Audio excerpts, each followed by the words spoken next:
ये एक सवर्णों की, सनातनियों की समस्या बनी हुई है कि क्यों आज भी सनातनी और सवर्ण शांत हैं, मुंह बंद किए हैं। कौन का डर है इन लोगों को?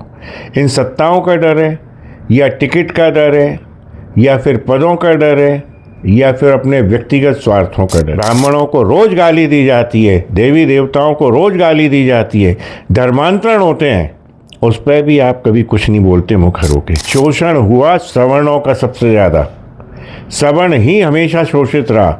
ये जब से भारत स्वतंत्र हुआ है तब से सवर्णों का ही शोषण किया गया, सरकारों ने किया। 78 साल से जो पानी नहीं पी सके, अरे वो क्या पानी पिएंगे? शर्म आनी चाहिए, चाहे किसी की सत्ता हो, चाहे वो कांग्रेस की हो, चाहे बीजेपी की हो। इन जनप्रतिनिधियों को शर्म आनी चाहिए जो बारंबार आरक्षण आरक्षण उसके नाम पे वोट लेते रहते हैं। देश की चिंता कोई नहीं है।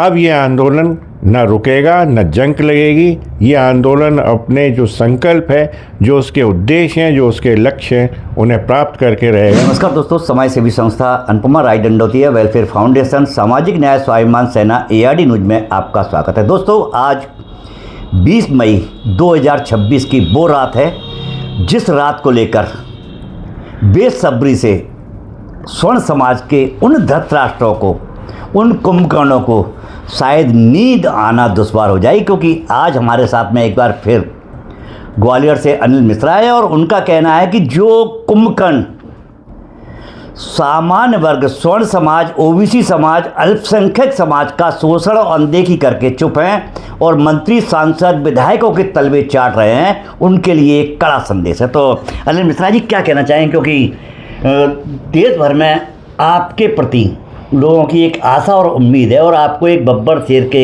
नाम से जाना जाता है, पर कहीं बब्बर शेर में भी जंग तो नहीं लग गई?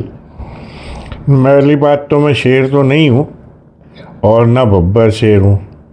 रही बात ये जंग लगने की, तो अनिल मिश्रा में जंग लगने का सवाल ही नहीं होता। ये जंग नहीं, जंग कर सकता हूँ लेकिन जंग लग नहीं सकती मुझ में, ये सत्य बात है। और मैं प्योर स्टील का हूँ, इसलिए जंग का कोई सवाल ही नहीं आता। अच्छा, स्टील के हैं आप, तो तांबे और पीतल के कब बने? क्योंकि स्टील का जमाना चला गया। देखिए, यूं तो फिर हम प्योर कांसे भी हैं।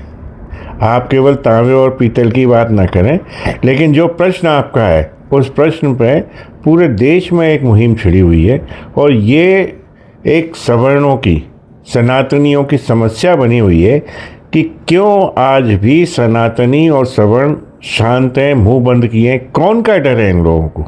इन सत्ताओं का डर है, या टिकट का डर है, या फिर पदों का डर है, या फिर अपने व्यक्तिगत स्वार्थों का डर है?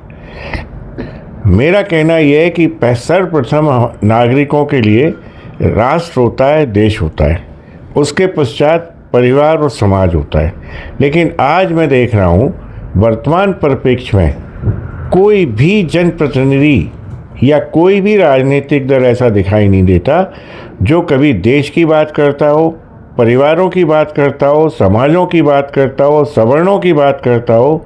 कोई नहीं करता, बल्कि उल्टा भाषण दिए जाते हैं कि साहब शोषित है एक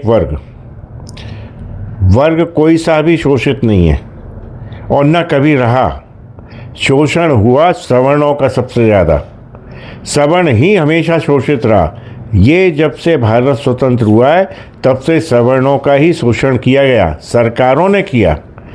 आप इसका उदाहरण मैं देता हूँ। सबसे पहले शोषण हुआ आरक्षण में। आरक्षण में हक किसका, किसकी रोटी बांटी गई?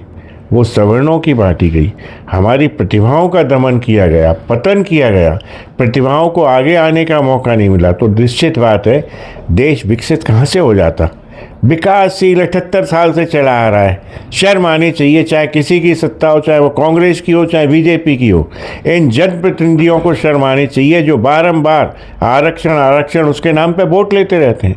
देश की चिंता कोई ने नहीं की। किन जनप्रतिनिधियों की बात कर रहे हैं? क्योंकि जनप्रतिनिधि तो स्वर्ण समाज के, ब्राह्मण, क्षत्रिय, मैं सिर्फ और सिर्फ सवर्ण समाज के और जनप्रतिनिधियों की बात करता हूँ जिनके हाथ में इस देश की जिम्मेदारी है। बाकी जो दूसरा पक्ष है जिसको जिनको आप आरक्षित वर्ग कहना चाहते हैं, उस आरक्षित वर्ग ने तो ना कभी किया है 5000 सालों से और ना करेगा। वो तो पानी खोज रहे हैं और पानी खोजते खोजते आज मालूम नहीं कौन सी नदी के किनारे पहुंच गए, वहाँ के अलावा उनके पास कुछ नहीं है। पानी उन्हें चाहिए तो एक अभी चल रहा था बहुत सोशल मीडिया पे कि अब 5000 साल बाद पानी दे देते हैं, पी लो आप, लेकिन वो आज भी पीने तैयार नहीं है। 78 साल से जो पानी नहीं पी सके, अरे वो क्या पानी पिएंगे। तो कहने का आशय ये है कि जो 78 साल में समरसता समानता लाने के लिए एक प्रयास किया गया था, उस प्रयास में टोटली विफल हुई हैं सरकारें। 1.1% लोगों को आरक्षण का लाभ प्राप्त नहीं हुआ है। आरक्षण का लाभ सिर्फ उन राजनीतिक दलों ने, उन राजनीतिक प्रतिद्वंदियों ने, कुछ स्वार्थी लोगों के द्वारा लिया गया है। बाकी किसी दलित, किसी पिछड़े, किसी गरीब व्यक्ति को आरक्षण का लाभ कभी नहीं मिला। यही कटु सत्य है और इसी कारण हम कहते हैं शोषित जो हुआ था वो सवर्ण वर्ग है। अब लेकिन सवर्ण वर्ग का शोषण बर्दाश्त नहीं किया जाएगा, क्योंकि इसमें राष्ट्र हित निहित नहीं है। हम प्रतिभाओं को कुचल देते हैं, हम -40 पे जाके स्पेशलिस्ट डॉक्टर बनाते हैं। बड़ी शर्म का विषय है ये। इसलिए अब ये आंदोलन न रुकेगा, न जंग लगेगी। ये आंदोलन अपने जो संकल्प है, जो उसके उद्देश्य हैं, जो उसके लक्ष्य हैं, उन्हें प्राप्त करके रहेगा। और मैं सभी जनप्रतिनिधि, चाहे वो किसी भी राजनीतिक दल के हों, लेकिन सवर्णों से ये कहना चाहता हूँ कि कम से कम, कभी संतोष शर्मा बोलता है, गाली देता है, ब्राह्मणों को रोज़ गाली दी जाती है, देवी देवताओं को रोज़ गाली दी जाती है, धर्मांतरण होते हैं, उस पर भी आप कभी कुछ नहीं बोलते मुखर होके।